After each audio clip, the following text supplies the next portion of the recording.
બધાને પગે લાગવા જશો તો થાકી જશો, 33 કોટી દેવતા છે, પણ પ્રભુને પગે લાગશો ને તો બધા ઘરે આવીને આશીર્વાદ આપી જશે. જેના ઘરમાં ઠાકોરજી બિરાજતા હોય ને એને 33 કોટી દેવતાઓ રોજ આશીર્વાદ આપે છે. અને હું નથી કહેતો, ગર્ભમાં જ્યારે દેવકીજીને આવ્યા ઠાકોરજી તો બધા દેવતાઓ આવીને સ્તુતિ કરી. મુખમાં ભોજન નાખીએ તો બધા અંગો પુષ્ટ થઈ જ જાય. દાળ ભાત લઈને કઈ હાથ પગમાં મસાજ કરવાની જુદી જરૂર ન પડે, મોઢામાં નાખ્યું તો બધે પુષ્ટ થઈ જ જવાના છે. એમ જેણે પ્રભુને ભજ્યા ને પ્રસન્ન કર્યા છે ને એના પર બધા જ પ્રસન્ન થવાના છે. આ તો આપણી લૌકિક બુદ્ધિ હોય ને, આનું કર્યું ને આનું ના કર્યું ને આ રહી ગયા ને હવે આ નારાજ થઈ જશે અને આનું નહીં કરીએ તો આને ખોટું, આ બધું ખોટું લાગવાનું આપણા બધામાં હોય, દેવી દેવતાઓમાં ન હોય. જે ભગવાનને ભજે ને એના પર બધા પ્રસન્ન રહેતા. આપણી લૌકિક બુદ્ધિ હોય ને આપણે બધું વ્યવહારમાં માનીએ કે હું આજે આનું રહી ગયું, સોમવારે આ, મંગળવારે આ, બુધવાર, આમ વારે વારે ભગવાન બદલશો ને તો વારો નીકળી જશે. અને હવે તો શું થયું, જે સિરિયલ ટીવી પર હિટ હોય ને એના મંદિરમાં ભીડ વધવા લાગે. હમણાં આ બહુ ચાલે છે શનિદેવનું, એટલે હવે તો કોઈ શાસ્ત્રમાં કોઈ ગ્રહના મંદિરે જવાનું લખ્યું નથી. ભગવાન શાસ્ત્ર જોઈને નક્કી કરાય, ટીવી જોઈને નક્કી ના કરાય. સુવિધા અને અનુકૂળતા જોઈને નક્કી, મારે તો બાજુમાં આ મંદિર પડે ને એટલે મેં તો આ કંઠી પહેરું, તો આ બાજુમાં હોય એમાં કંઠી પહેરે, આ રીતે નક્કી કરાય. ભગવાન કઈ રીતે નક્કી, કોનું આરાધન કરવું, કઈ રીતે કરવું, શાસ્ત્રને જો. કેમ આ ગ્રંથોત્સવ કેમ કરી રહ્યા છે? લોકો પાછા શાસ્ત્ર તરફ જાય. શાસ્ત્રોથી દૂર થયા તો અંધશ્રદ્ધા વધી. શાસ્ત્ર તરફ જઈશું તો સાચી શ્રદ્ધા પ્રગટ થશે સમાજમાં. અને આ જે અંધશ્રદ્ધાઓ દૂર થશે ને તો ભગવાનનો આનંદ માણી શકશે. અત્યારે તો ભય લાગે છે, આ રહી ગયા, પેલા રહી ગયા, આનું રહી ગયું, ડર જ લાગે. અને ઘણાએ તો એટલા ફોટા ભેગા કર્યા હોય ને જતા જ ટેન્શન લાગે. વાર જોઈને જાય, કેલેન્ડરમાં કયો વાર છે એટલે પહેલા કોને પગે લાગવું એ વાર કેલેન્ડર જોઈને નક્કી કરે. અરે ગીતા ને ભાગવત જોઈને નક્કી કરો, કેલેન્ડર જોઈને નહીં. એટલે આપણા ભાવની કેવી દુર્દશા આપણે કરી નાખી. બહુ પ્રેશિયસ છે આપણો ભાવ છે ને, આપણી ભક્તિ એ આમ વિખેરી નાખવા માટે નથી. આજે ધન પણ હોય ને તો તમે ઇન્વેસ્ટ કરતા પહેલા 100 વાર વિચારો કે આ ક્યાં લગાવું, તો તમારો ભાવ તો કેટલો કિંમતી છે. એના માટે ક્યારેય કંઈક વાંચ્યું કે આ ક્યાં લગાવું, ક્યાં ઇન્વેસ્ટ કરું, ક્યાં વાવું કે જેથી મારો ભાવ ઉગી નીકળે.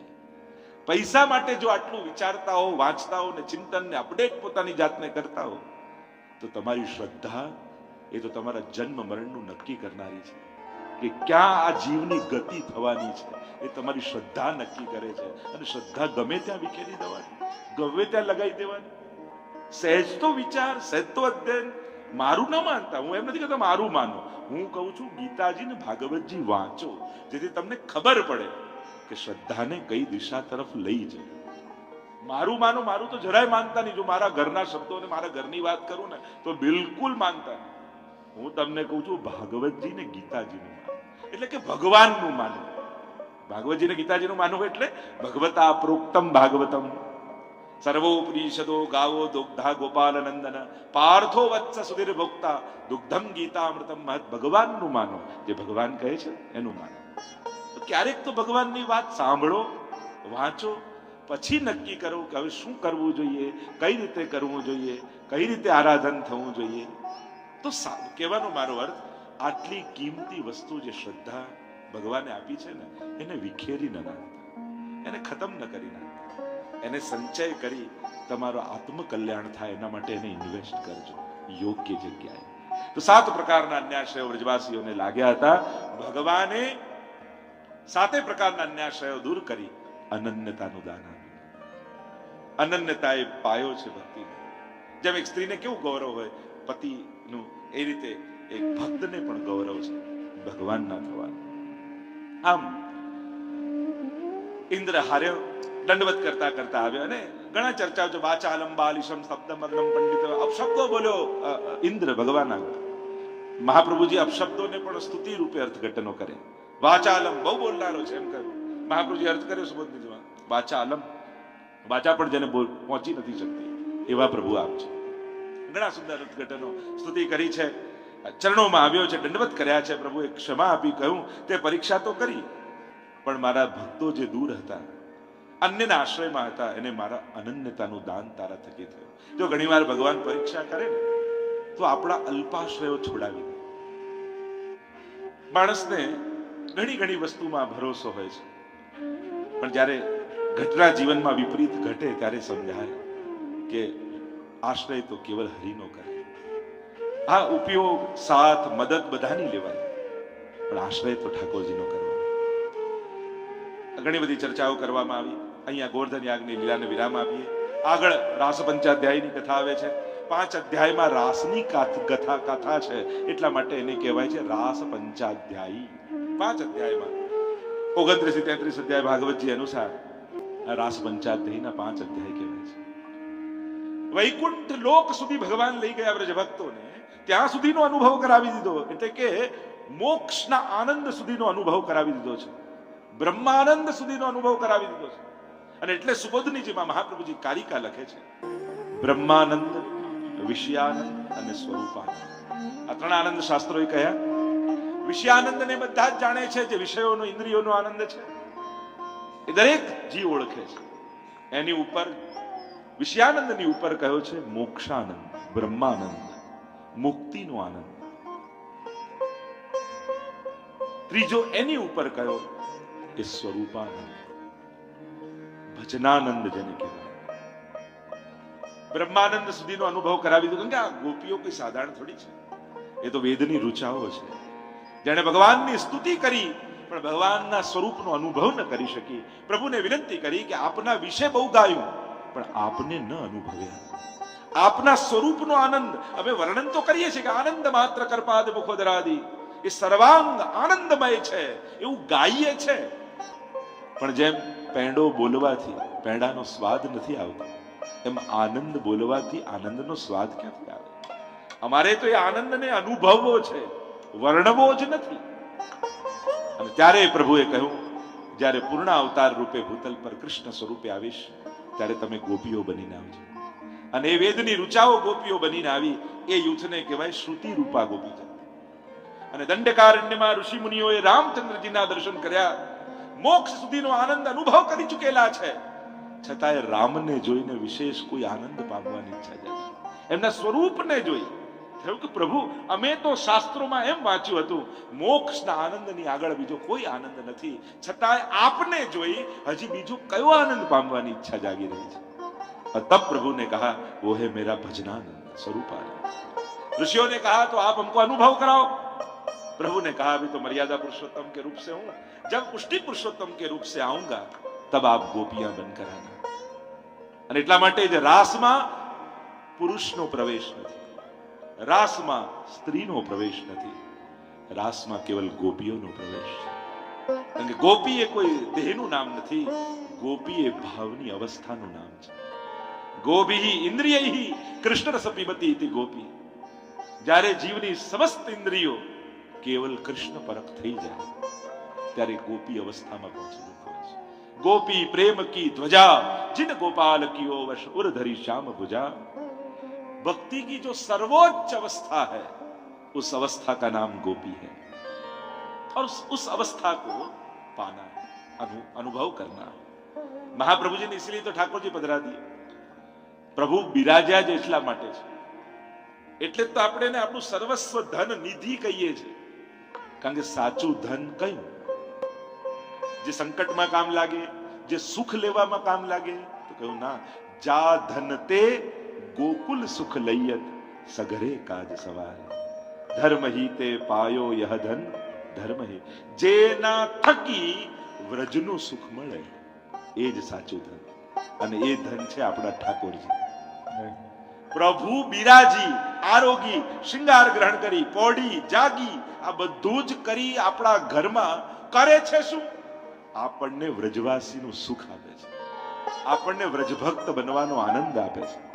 આપણને એમ થાય કે આપણે કટોરી મિશ્રી ધરી અને યાદ રાખી મેં આપ્યું, મેં ધર્યું, મેં ધર્યું। અરે તમે ધરી એની કોઈ કિંમત નથી, પણ આટલી નાનકડી કટોરીમાં મિશ્રી આરોગી ઠાકોરજીએ તમને યશોદાનું સુખ આપ્યું, એ મોટું દાન છે।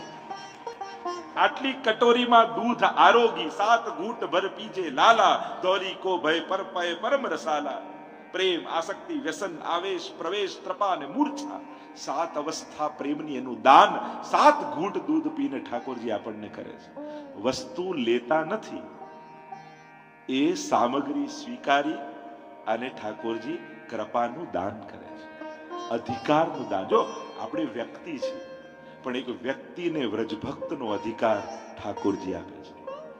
સેવા અંગીકાર કરી, આપણા હાથે જગાઈ, આપણા હાથે પોડી, આપણા હાથે આરોગી, આપણા હાથે સ્નાન કરાવી. અરે આ તો અધિકાર યશોદાજીનો છે, આ તો ગોપીઓનો છે, આ તો આનો છે. કૃષ્ણ લીલામાં આપણે જોઈએ તો આ તો અધિકાર આપણો નથી, પણ છતાંય આપણને એ લાભ આપી ઠાકોરજી આપણો અધિકાર સંપાદન કરી રહ્યા છે. તો આ મોક્ષના આનંદમાંથી કાઢી રસાનામ સમૂહો રાસ, જેમાં પરમાત્મા પોતાના સ્વરૂપનો પૂર્ણાનંદનો અનુભવ આ અલ્પાનંદ જીવને કરાવી દે, એ પ્રક્રિયાનું નામ રાસ છે. અને એટલા માટે આજ સુધીના જેટલા સંતો, મહાત્મા, વિચારકો, લેખકો થયા, એ બધાએ આ રાસલીલાને સર્વોચ્ચ લીલા કહી છે. આ કોઈ સ્ત્રી પુરુષનો ગરબો નથી. નૃત્ય તો એક અભિવ્યક્તિની પ્રક્રિયા છે, આનંદ અભિવ્યક્તિનો પ્રકાર છે. બાકી આપણા 12 મહિનાની જે આખી સેવા છે ને, એ બધું જ રાસમાં જ આવી જાય. દાન, માન, ખેલ, આ જે કાંઈ પણ છે, જેટલા મનોરથો, ઉત્સવો તમે કરો છો, એમ કહેવાય 56 ઉત્સવ કે જેટલા પણ માનતા હોઈએ, વિશેષ અન્ય ઉત્સવો, એ બધા જ રાસલીલાને અંતર્ગત જ છે. આ રાસલીલાથી બહાર નથી. બધા જ મનોરથો રાસમાં આવી જાય.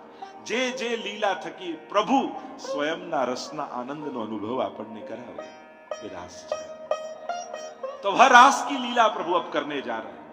मतलब ब्रज भक्तों को एक विशेष दान इस लीला के द्वारा प्रभु करेंगे. आइए प्रवेश करते हैं पंचाध्यायी की कथा में. अद्भुत लीला है, अधिकारियों की कथा है.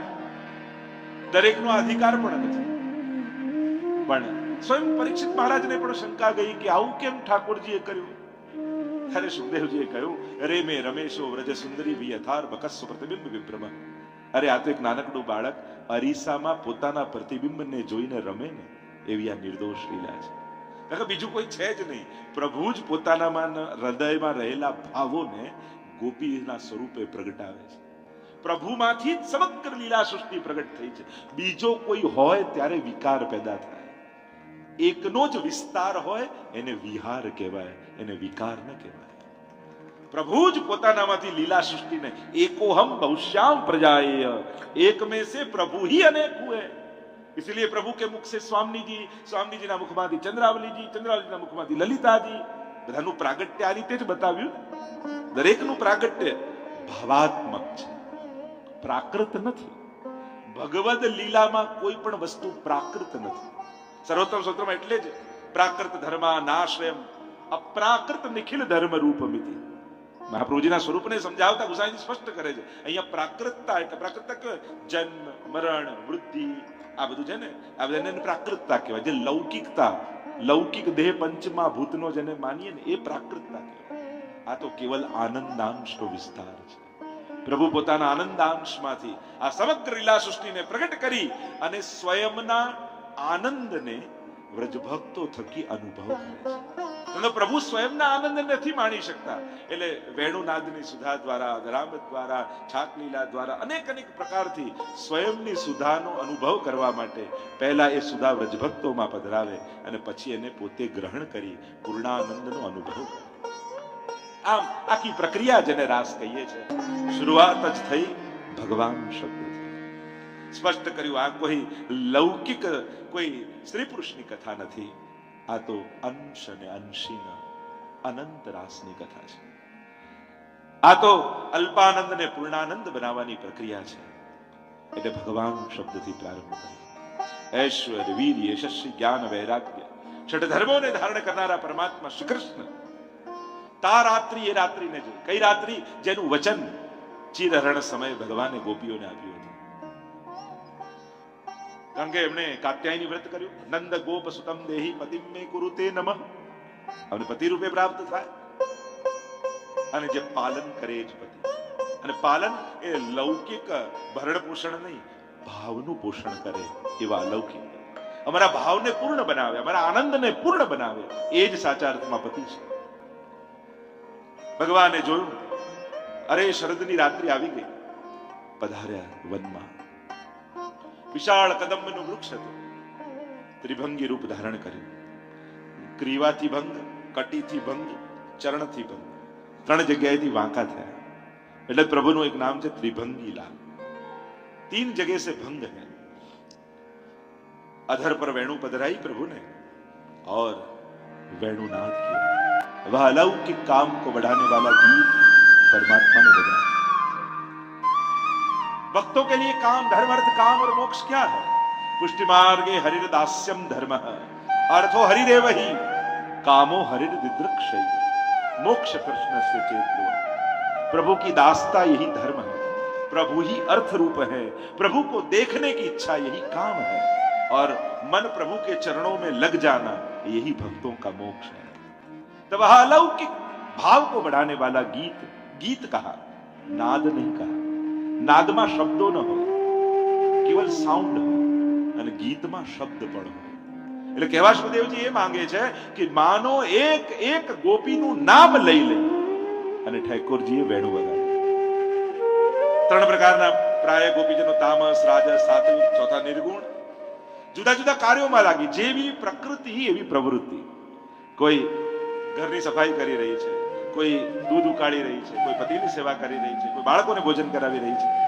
જેવી જેવી પ્રકૃતિ. અહીંયા ગોપીજનોના ભેદ સુબોધનીજીમાં મહાપ્રભુજી બતાવે છે. કોણ તામસ છે, કોણ રાજસ છે, કોણ સાત્વિક છે, કોણ નિર્ગુણ છે. અને જ્યાં કર્ણમાં શબ્દો પડ્યા, માનો પોતાનું નામ લઈ લઈને ઠાકોરજી બોલાવી રહ્યા છે, અને ગોપીઓ દોડી છે, ભાગી છે ગોપીઓ. કેટલીક ગોપીઓ ઘરમાં હતી ને નીકળવા ગઈ ને સ્વજનોએ સાંકળે લગાવી દીધી, ન જઈ શકી. મહાપ્રભુજીને અંતર્ગ્રહગતા ગોપીજનો કહે છે, જે જવા ઈચ્છતી હતી પણ ન જઈ શકી. એને એટલો તાપ થયો કે પ્રભુ બુલા રહે હૈ और मैं नहीं जा पा रही. અને એટલો તાપ થયો કે બધા પાપ બળી ગયા. દેહ પડ્યો, મન ભગવાનમાં લાગ્યો. એવો આનંદ થયો કે બધા પુણ્યો ભોગવાઈ ગયા, અને ત્યાં જ એમનો ઉદ્ધાર થઈ ગયો. ત્યાં જ પ્રભુના ચરણોમાં પ્રાપ્ત થઈ ગઈ. અને બાકી બધી જ ગોપીઓ દોડી છે. ગોપિयां ભાગ રહી हैं, दौड़ रही है कृष्ण की ओर. परीक्षित महाराज प्रश्न करे છે કે આવું કામ કે ભાવથી દોડી તોય પ્રભુ કૃપા કરી. કામમ ક્રોધમ ભયમ સ્નેહમ ऐक्यम સૌહૃદમેવ ચ નિત્યમ હરૌ વિદતો યાન્તિ તન્મયતામિ. કોઈ પણ ભાવથી જોડાઓ, પ્રભુ તો ઉદ્ધાર જ કરે. કામમ ક્રોધમ, શિશુપાલ ક્રોધથી જોડાયો, 100 ગાળો આપી તોય ભગવાને ઉદ્ધાર કર્યો. કંસ ભયથી જોડાયો, કૃષ્ણ તોય ભગવાને ઉદ્ધાર કર્યો. કોઈ પણ ભાવે ભગવાન સાથે જોડાઈ. ભગવાન કલ્યાણ કરનારા છે, તો પારસમણી છે, સ્વર્ણ બનાવનારા છે. ભાગતી ભાગતી ગોપીઓ આવીને ઠાકોરજીની સામે ઉભી રહી. ઠાકોરજી વેણુનાદમાં મગ્ન છે. ગોપીઓ ઉભી છે, પ્રભુની પ્રતીક્ષા કરી. અને જ્યાં ધીમે રહીને ઠાકોરજીએ નેત્રો ખોલ્યા અને જોયા આટલા ગોપીજનો, અને મનમાં જાણે આશ્ચર્યનો ભાવ, ખબર જ ન હોય કે ગોપીઓ આવવાના છે, એવો ભાવ ચહેરા પર લાવીને પ્રભુ બોલ્યા, સ્વાગત હે ગોપીઓ, સ્વાગતમ વો મહાભાગા. મહાભાગા 2 જણાને કહ્યા. એક ગોપીઓને ઠાકોરજીએ કહ્યા, અને બીજા રોહિણીજીને મહાભાગા કહ્યા છે. કારણ કે કૃષ્ણ લીલામાં એક રોહિણીજી એવા છે, એમને વ્રજ લીલાનો અનુભવ છે, મથુરા લીલાનો અનુભવ છે, અને દ્વારિકા લીલાનો અનુભવ છે. કારણ કે જે વ્રજમાં હતા એ મથુરાનો આનંદ નથી પામી શક્યા, મથુરામાં હતા એ ઘણા દ્વારિકા લીલાનો આનંદ નથી પામી શક્યા. રોહિણીજી એવા છે જેને 3 લીલાનો અનુભવ છે, એટલે એમને પણ મહાભાગા કહ્યા છે. સ્વાગતમ વો મહાભાગા પ્રિયમ કિમ કરવાણી. તમારું સ્વાગત છે. મહાભાગા કહીને ઠાકોરજી આને સંકેત કરે છે કે તમને જે આનંદ મળવાનો છે, જે લાભ મળવાનો છે, આ જે ફલ મળવાનું છે, એ તમારા કર્મોનું ફળ નથી.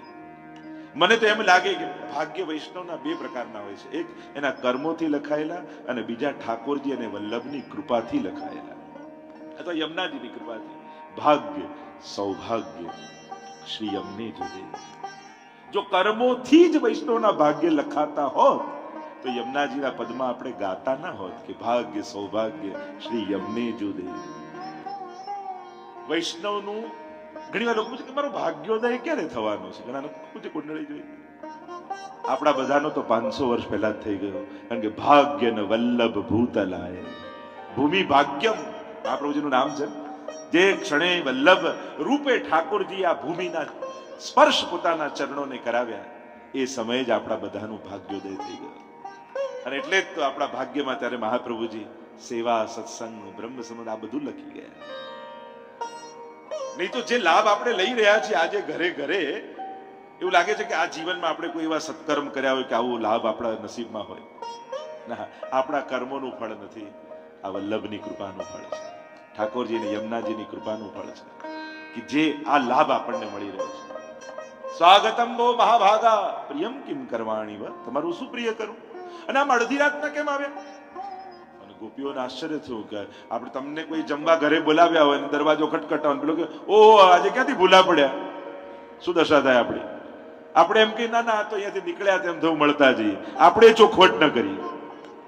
બોલાયા હોય ને જમવા ને ભૂલી ગયો હોય તો ગોપીઓને એમ થયું આમણે તો નામ લઈ લઈને અમને આમંત્રિત કર્યા અને હવે પ્રભુ જ પૂછે છે.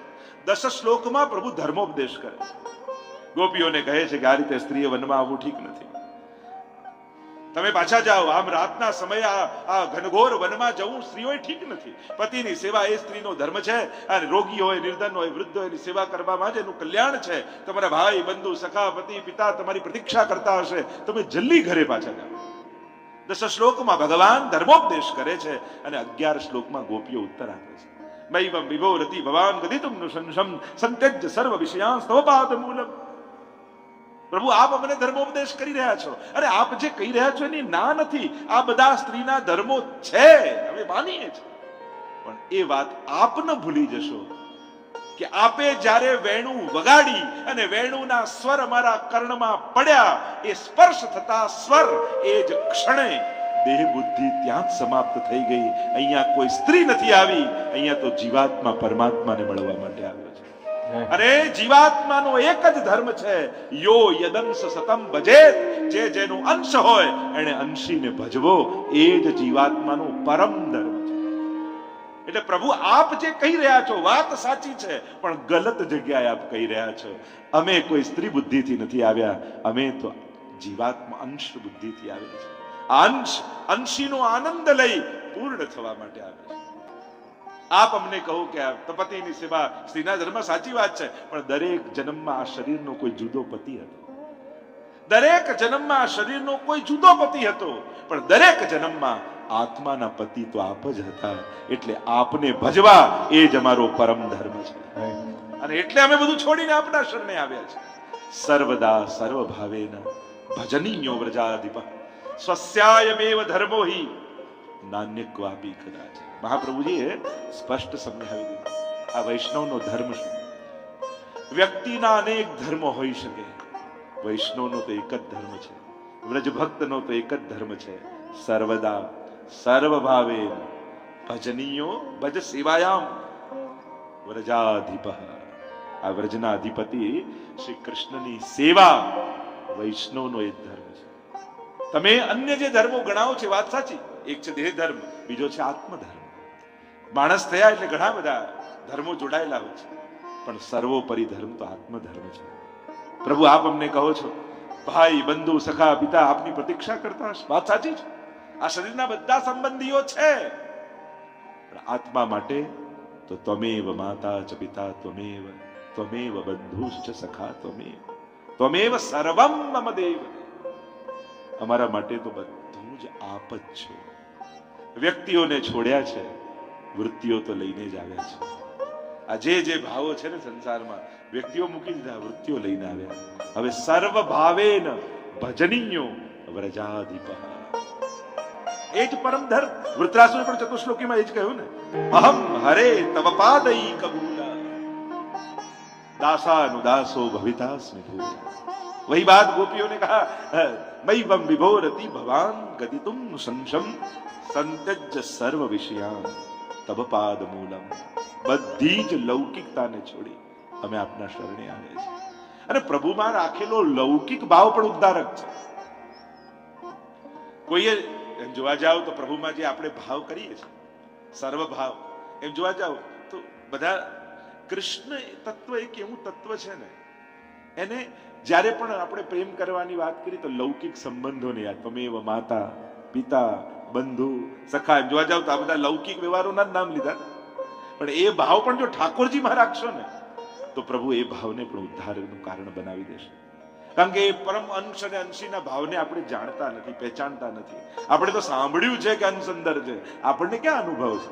આપણને કયો પ્રેમ ખબર છે? અનસમસીનો ખબર નથી. આપણને એ ખબર છે કે માનો પ્રેમ કેવો હોય, આપણને એ ખબર છે કે ભાઈનો પ્રેમ કેવો હોય, આપણને એ ખબર છે કે પિતાનો પ્રેમ કેવો હોય, આપણને ખબર છે કે પતિ કે પત્નીનો પ્રેમ કેવો હોય. તો મહાપ્રભુજી કે ચલ તને જે ખબર છે ને એ પ્રેમ લગાવ ઠાકોરજી એને પણ ઉદ્ધારનું કારણ બનાવી દેશે. સંત્યજ સર્વ વિષયાન, બધા જ વિષયોને છોડીને આવ્યા. પ્રભુ આપ અમને ધર્મના ઉપદેશ આપો છો, પણ જીવાત્માનો તો એક જ ધર્મ છે, પરમાત્માને ભજવો. ધર્મીની પ્રાપ્તિ માટે જ તો ધર્મ હોય છે. પ્રત્યેક ધર્મ શેના માટે છે? ધર્મીની પ્રાપ્તિ થઈ છે. ભાગવતે તો આગળ પણ કહ્યું છે, શ્રમ એવહિ કેવલમ. તમે ગમે તેવું સત્કર્મ કરો, પણ જો એ સત્કર્મથી ભગવાનમાં પ્રેમ નથી પ્રગટતું તો એ સત્કર્મ શ્રમ એવહિ કે એ મજૂરી છે, એ શ્રમ છે, એમ ભાગવત કહે છે. કારણ કે તમે વ્રત કર્યું, પણ વ્રત કરીને ઠાકોરજીમાં પ્રેમ ન વધ્યો. તમે પાઠ કર્યો, પાઠ કરીને પ્રભુમાં પ્રેમ ન વધ્યો. તમે માળા કરી, પણ માળા કરીને પ્રભુમાં પ્રેમ ન વધ્યો, તો શ્રમ એ વહી કેવલ શ્રમ. તો દરેક સાધન સાધ્યમાં ભાવની અભિવૃદ્ધિ કરાવનારો હોવો જોઈએ. આજે એકાદશી કરી, ઉપવાસ કરીને પ્રભુની નિકટ પહોંચી ગયો હોય ને એવું લાગે છે. ત્યારે માનજો આજે એકાદશી સફળ થઈ. આજે માળા ફેરવીને એમ લાગ્યું કૃષ્ણ શ્રી કૃષ્ણ શરણમ મમ, શ્રી કૃષ્ણ. એમ લાગે માનો મારી દ્રઢતા અને મારો આશ્રય વધી ગયો. શબ્દો જ વાગોળ્યા, પણ વાગોળતા વાગોળતા એ શબ્દો ભાવ બની ગયા, વૃત્તિ બની ગઈ. ત્યારે માનવું કે માળા સફળ થઈ. જે ચર્ચા કરી રહ્યા છે ગોપીજનો કે પ્રભુ ગમે તેટલા ઉત્તમ બીજ હોય, પણ એને એકવાર શેકી નાખો ને, પછી સારામાં સારી ભૂમિ, પાણી, ખાતર, સૂરજ બધું જ આપો, એમાં ફણગા ફૂટતા નથી. એમ જેનો ભાવ, જેનો હૃદય આપના પ્રેમમાં શેકાઈ ચૂક્યું છે, એમાં પણ સંસારની ભૂમિમાં એને વાવવા જશો તો લૌકિકતાના ફણગા એમાં નહીં ફૂટે. હવે અમે સંસારના કામના રહ્યા નથી, તો હવે સંસારમાં મોકલશો તો સંસારના લોકો દુઃખી થશે ને અમે દુઃખી થઈશું. કારણ કે હવે અમે સંસારના કામના નથી. કારણ કે સંસાર હંમેશા પોતાના કામનો બનાવીને રાખે. આ સંસાર છે ને આપણને પૂરો સુધરવાય ન દે અને પૂરો બગડવાય ના દે. હવે ઠાકોરજીની સેવામાં લાગી જાય, જો આજે આટલી નાની ઉંમરમાં ભક્તિમાં લાગી ગયો, હજી તો આટલી જવાબદારીઓ બાકી, એમ કહીને સેવામાંથી બહાર કાઢ. અને સંસારમાં લાગો એટલે શું કે આખો દિવસ શું દોડા દોડ કરે, ક્યારેક તો પ્રભુની માળા ફેરવ, તો એ તો કરતો તો તે જ છોડાય. આ સંસારનું કાર્ય જે છે ક્યાંય એક જગ્યાએ સેટ ન થવા દે, ન લૌકિકમાં સેટ થવા દેશે ને અલૌકિક. એટલે જેને ભક્તિ કરવી હોય ને એને સંસારનું નહીં સાંભળવું, વલ્લભનું સાંભળવું. એને તો શાસ્ત્રોનું સાંભળવું, જેને પોતાનું આત્મકલ્યાણ સાધવું હોય. ગોપીઓ કહેવા લાગી, નિરુત્તર થયા પ્રભુ. સુંદર સંવાદ, ઘણી બધી ચર્ચાઓ અને કથાઓ એમાં કહેવાતી હોય છે. અને ત્યાં પ્રભુ નિરુત્તર થયા છે અને લઘુરાસનું દાન ગોપીઓને આપ્યું છે. એક એક હાથમાં ઠાકોરજી હાથ પકડ્યો છે અને શરદની રાત્રિમાં લઘુરાસ થઈ રહ્યો છે. અને રાસ કરતા કરતા ગોપીઓને મનમાં મદ આવ્યો. જો ઠાકોરજીનો હાથ પકડી રાખ્યો છે તોય મદ આવી શકે, તો જેનો હાથ હજારો વર્ષોથી છૂટી ગયો છે એવા આપણે બધા, એના હૃદયમાં મદ જાગવાની કેટલી સંભાવનાઓ છે.